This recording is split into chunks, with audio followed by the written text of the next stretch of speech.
lá no Desinformando de hoje, mais uma teoria da conspiração, agora sobre turbocâncer. No Essa Informa, literacia rima com cidadania. No Fake Old, vou dar real para você sobre o açúcar mascavo. Pois é, Desinformando está entrando agora em jogo para adoçar a sua vida.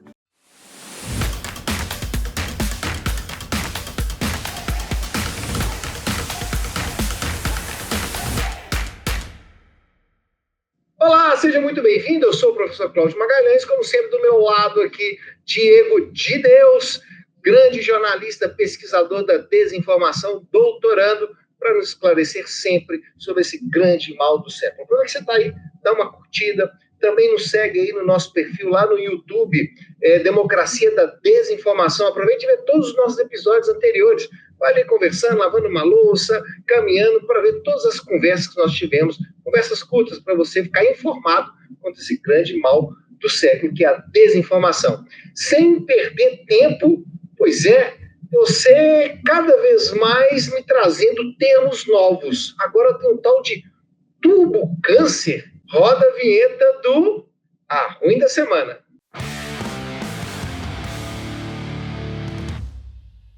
Pois que história é essa então, Diego? Quer dizer que então a Ruim da Semana sobre um turbocâncer é mais uma nova teoria da conspiração? Pois é, professor, uma ótima semana para você e para todos que nos acompanham. Teorias conspiratórias, que talvez seja a versão 1.0 da desinformação, muito por conta do teor lógico que muitas vezes elas contêm, no sentido de trazer ali argumentos que, em alguma medida, buscam comprovar aquela narrativa que está ali sendo colocada, aquela informação que está ali buscando ser validada como verdade em algum sentido. Nesse caso, o chamado turbocâncer, que a gente pode classificar também como uma espécie de teoria conspiratória que nega a própria ciência, né? O que seria o turbocâncer, professor? Um vídeo que foi amplamente compartilhado na última semana pelo Twitter, né, o atual X. Que as crianças que tomaram as vacinas contra a Covid-19 ainda durante a pandemia estariam mais propensas a desenvolverem diversos tipos de câncer por conta da vacina. É claro que isso não tem nenhum tipo de procedência científica, isso não passa de fato de uma teoria conspiratória.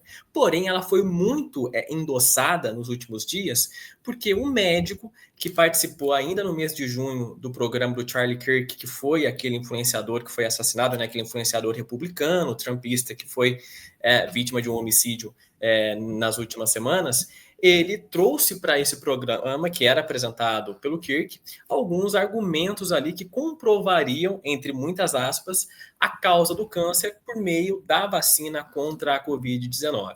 E dentro desse contexto, onde, né, várias notícias relacionadas à morte do Kirk e também outros assuntos relacionados, é claro que isso ganha uma outra dimensão. Porém, o que acaba chamando a atenção da gente é justamente o fato de que, mesmo 3 anos depois da pandemia, mesmo depois de tanto tempo de desinformação sobre a vacina, desse tipo de negacionismo científico, esse tipo de situação ainda reverbera muito forte hoje em dia. Depois de tempos, né, você tem, inclusive, esse próprio argumento. Não, as pessoas que vacinaram 3 anos atrás estão tendo os efeitos reais que a vacina iria ocasionar agora, né? Então, não passe de uma teoria conspiratória, turbocâncer, um termo que sequer é reconhecido pela comunidade médica científica. É uma loucura isso, né? Porque não há mal que não possa ficar pior. Parece a lição que a gente tem disso também. E a gente tem dados, e aí sim dados verdadeiros de quanto que a questão da vacinação está fazendo mal no mundo, né? Voltando epidemias, voltando doenças que a gente supostamente já tinha erradicado, né? Isso é de uma tristeza profunda, de um desespero, né? De um retrocesso da humanidade que é muito triste, ainda mais utilizando crianças e também um assassinato, né? Independente qual que seja a vertente ideológica, um assassinato cruel sempre será algo a ser lamentado, né? E isso independe de qualquer outra coisa. E usar as crianças para disseminar fake news e doenças é ainda mostrar o que nós temos de pior. A nossa sorte é que eu não perco a esperança na humanidade, porque a gente tem ainda muita gente boa e temos uma palavrinha mágica que a gente gosta de sempre usar, que é a educação. É algo que a gente bate sempre aqui no Desinformando e é o que nós vamos ver agora no nosso quadro Essa Informa.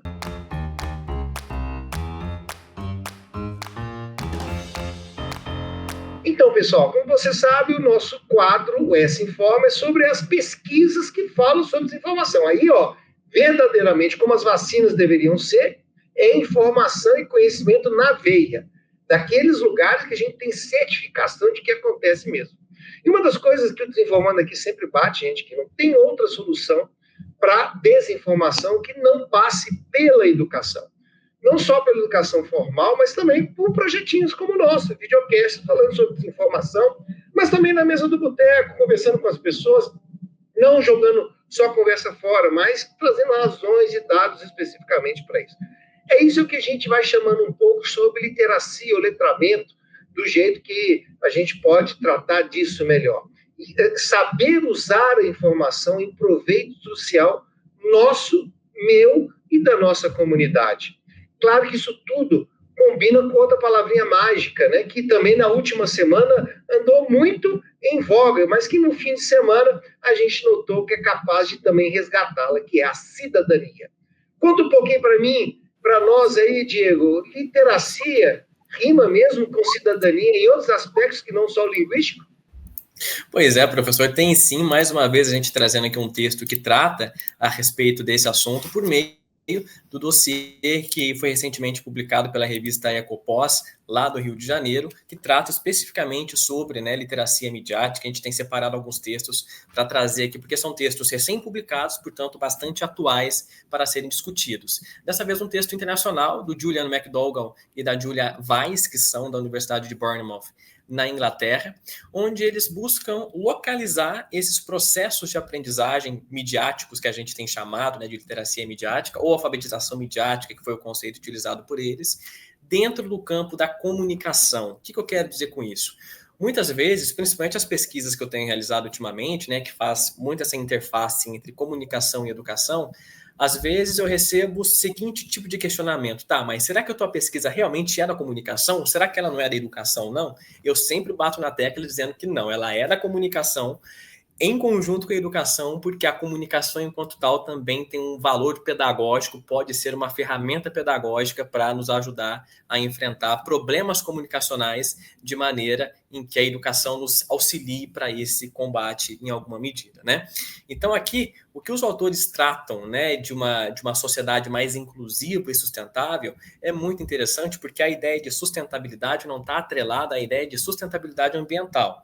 Também em alguma medida, mas não isso, mas no sentido de sustentabilidade social, no sentido de termos uma sociedade sustentável do ponto de vista comunicacional, quando a gente está falando de pessoas que utilizam dessas ferramentas de maneira mais ética no seu dia a dia. A gente está falando de democratizar o acesso à informação e não a qualquer tipo de informação, mas a uma informação de qualidade. Então, um texto muito interessante porque traz essa perspectiva sustentável que está bastante em alta hoje em dia, sustentabilidade social, por assim dizer, porque isso isso atende àquelas premissas quando a gente fala de promover ali atos cidadãos, de promover o pensamento crítico em prol dos valores democráticos e assim por diante. Então, um texto muito interessante que localiza de que maneira que a educação está dentro desse ecossistema da comunicação e é capaz de auxiliar o campo da comunicação a combater esses problemas que assolam a sociedade contemporânea.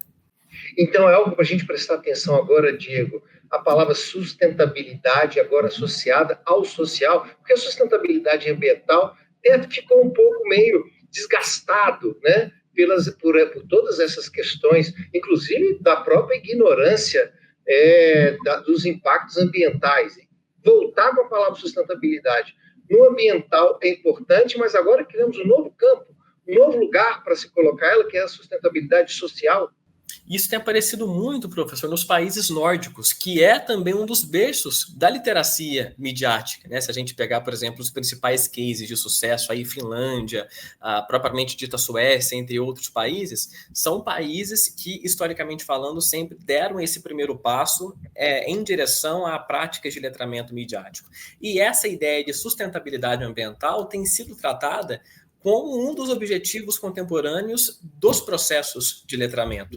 Porque tudo integrado, né, Diego? Tudo integrado, porque não adianta a gente falar de comunicação, de educação, se a gente não colocar um fim nisso, no sentido de dar uma finalidade para essas práticas. E a finalidade última, nesse caso, seria tornar essa sociedade mais sustentável, promover valores cidadãos, enfim, tornar uma sociedade mais agradável e melhor de ser vivida, né? E agradável lembra doçura. E aí você tem nos ajudado a adoçar esse cenário aí tão difícil da desinformação. Isso me lembra do Fake Old que nós vamos rodar agora.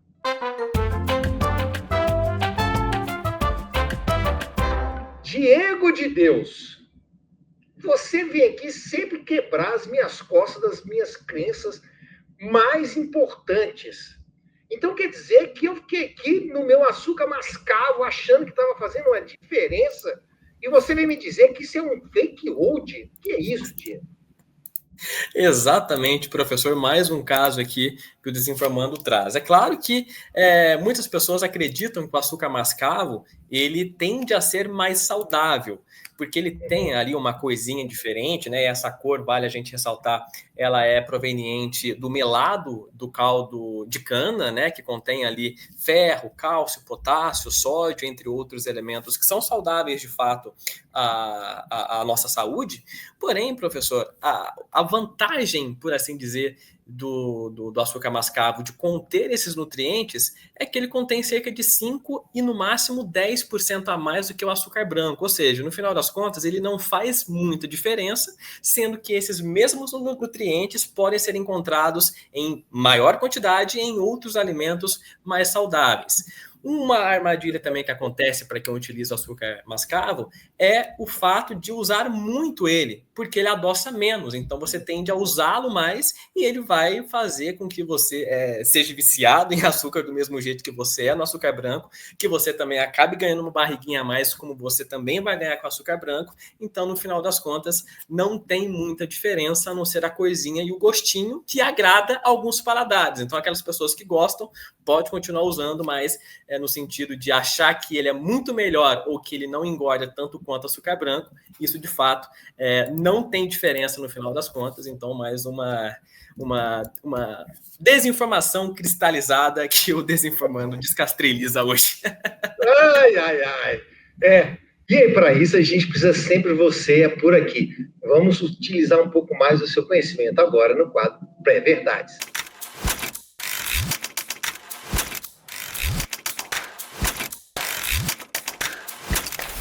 Diego, uma coisa que eu sempre volto a falar aqui, de vez em quando não é que a gente esquece, mas são tantas as desinformações que acaba a gente indo para outras coisas importantes. Mas vamos voltar ao nosso assunto inicial da Ruim da Semana.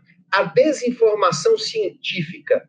Como que a gente faz para combater também esse mal? Muita atenção em quem está falando ou de onde que essa informação está saindo. A gente sempre diz aqui no Desinformando que o viés da autoridade ele é muito presente para tentar fixar aquela crença de que aquela informação ela é verdadeira por si só. Nesse caso, né, da vacina ter causado câncer em crianças e tudo mais, é um médico que, pasmem, é um médico formado, mas que nega a própria prática profissional em nome, muito provavelmente, de interesses ideológicos, interesses políticos, porque ele já é conhecido... Financeiros também. Né, que a desinformação tem uma base financeira, dos cliques, etc. e tal. Exatamente, inclusive aqui no Brasil, durante a pandemia, várias foram as figuras médicas de formação que negaram a pandemia, que negaram o efeito nocivo que a pandemia trazia. Então, é muito importante a gente ter esse olhar crítico no sentido de sempre entender quem está falando e quem está falando por trás dessa informação que está ali sendo colocada.